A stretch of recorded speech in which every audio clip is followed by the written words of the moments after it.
Well, after last night's first leg results, it looks like we could be seeing an all-English final in the Europa League. Manchester United doing a good job at Athletic Club. And by the way, the atmosphere last night, Dino, I mean, it's an emotional fan base, you would say, watching that game last night. Manchester United, I think, coped with the pressure pretty well. And obviously going down to 10 men helped their cause as well. Yeah, and you listen to Aherne in there. I thought his interview was brilliant. He went, look, sometimes we've won games when we deserve to lose, and the other way around. And last night, if they'd have scored Bilbao early on, it might have been a different game. He said, so in his head, I can imagine what he was thinking. We've got bigger problems to come.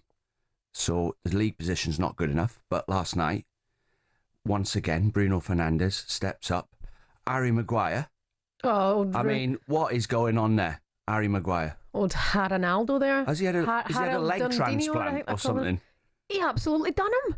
Yeah. He done him on the wing a couple of times. Great performance. Well, what's Harry Redknapp going to say now? Because last time I was on, Harry said you've got to play him up front. Yeah. Harry Maguire, like Crouchy, stick him up the top and fire balls at him. But he's out on the right wing, great balling. If you look at Man United's goals though last night, they were getting 4 or 5 bodies in the box. They weren't just sitting back away from home and like letting 2 players attack and then sitting back in the shape. So fair play, they went forward. The sending off was a sending off.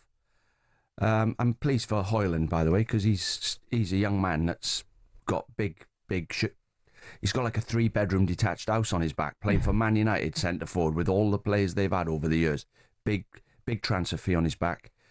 So it was a good win for him, and I think the tie's over, to be honest. I think so too. I do think so, and I think they put in a performance that they needed to give the fans as well. They also needed that for themselves and for Amorim, and that's something we're seeing in the league. It's just been so poor from Manchester United. Amorim was asked about that last night. He can't quite work out why his side are so poor domestically, but doing very well in Europe.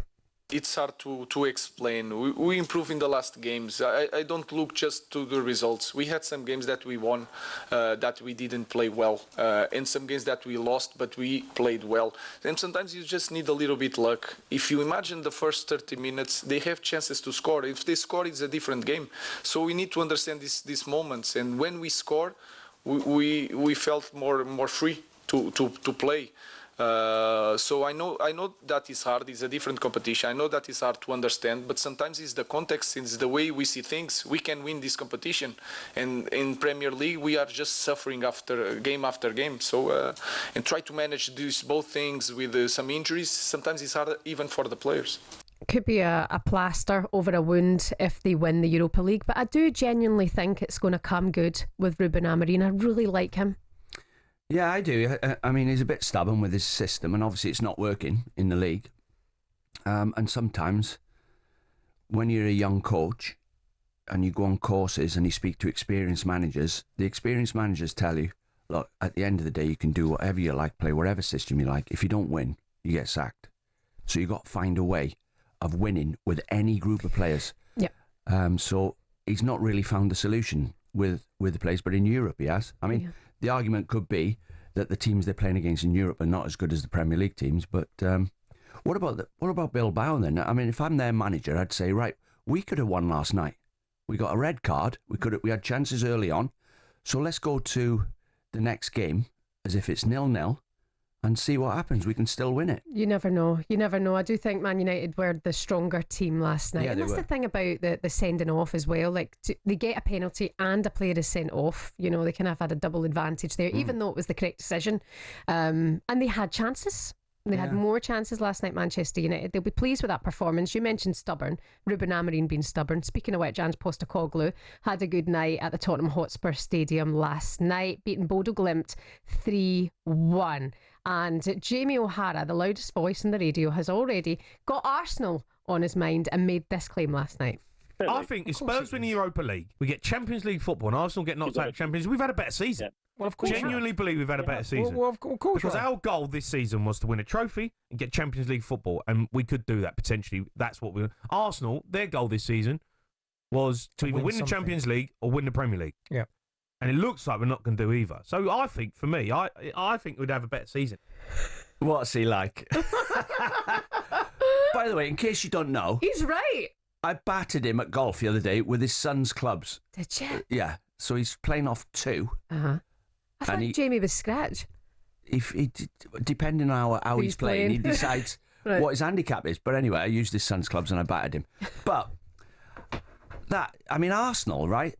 They've finished second. They're going to finish second to Liverpool probably. Liverpool have only lost 2 games all season. They had a load of injuries to their front players. They didn't have a striker. We all know that. But if they finish second, they can win the Champions League. Spurs are heading for their lowest ever total, I think, in the Premier League. So how can he say they've had a better season? It's daft comparisons, really. When you look at where they are and how far apart they are. It's the Champions League, it's the Europa League, it's second in the table versus 16th in the table. You can't compare them, but in terms of winning a trophy, it would be brilliant for Spurs. And if Arsenal crash out the Champions League and Spurs going to win the Europa League, oofed. Hey, I'll give you a quick. I listened to you yesterday with Gabby talking about, and you were trying to defend Ange because you like him. Yeah, I like him as well. I'll read the team out, and you tell me where you think they'll finish next season. Right? I'll read this team out. Spurs team. So Vicario in goals, Romero, Van der Ven centre backs, Porro fullback on one side, and Doggy the other side. That's the back 4 and keeper. Bentancur and Basuma in the middle of midfield. He's got Maddison, Son, Kulusevski, Richarlison, Brennan Johnson. Where do you think that group of players will finish next season? I have no idea. Maybe they could get top 5. Yeah, so don't sack the manager then. No, don't sack the manager. Because with that group of players... Let it work. It's a good one. Listen, if you're listening this morning, Spurs fans, Manchester United fans, how do you feel about this? Who needs it more? United fans, would facing Spurs in a final make you even more nervous? Spurs fans, are you about to have a better season than Arsenal? How nice would that be? 03717 223344 is the number. A massive night for both your clubs. It could be 14th against 16th for a place in the Champions League if either of these sides are to win the Europa League. talkSPORT Breakfast, waking you up Monday to Friday morning from 6 a.m. on AM, on DAB, via the talkSPORT app and on your smart speaker. talkSPORT.